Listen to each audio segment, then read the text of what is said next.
UP सरकार ने 100 दिन का एजेंडा सेट किया था, जिसमें भर्ती अमल भी शामिल थी। और अब भर्ती को लेकर वजीर खजाना सुरेश खन्ना ने बड़ा ऐलान कर दिया है। सुरेश खन्ना ने ट्वीट करके लिखा कि यूपी पुलिस में 40,000 ओहदों पर भर्ती होगी। तो लगातार जिस तरीके से हम आपको तमाम तरह सरगर्मियां दिखा रहे हैं, तो वहीं अब यूपी पुलिस में बम्पर भर्ती का ऐलान कर दिया गया है। सुरेश खन्ना ने इस हवाले से ट्वीट करके जानकारी फराहम की।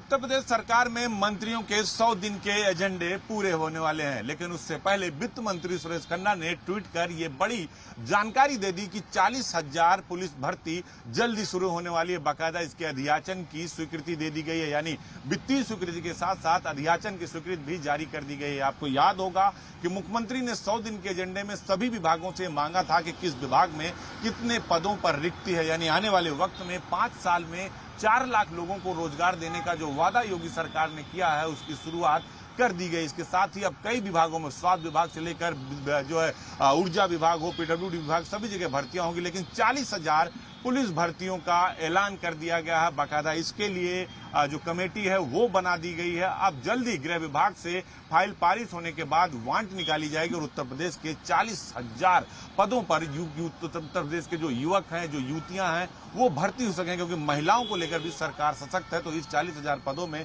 महिलाओं के लिए भी आरक्षण अलग से होगा, यानी 40,000 लोग पुलिस में भर्ती हो सकेंगे। यानी उत्तर प्रदेश में निवेश, विकास और रोजगार की शुरुआत कर दी गई है। 100 दिन के एजेंडे में नौकरियां भी शामिल थी, जिसकी आज ट्वीट करके वित्त मंत्री सुरेश खन्ना ने जानकारी दी है। वीडियो जर्नलिस्ट अमरीन शाह के साथ अजीत सिंह, जी मीडिया, लखनऊ।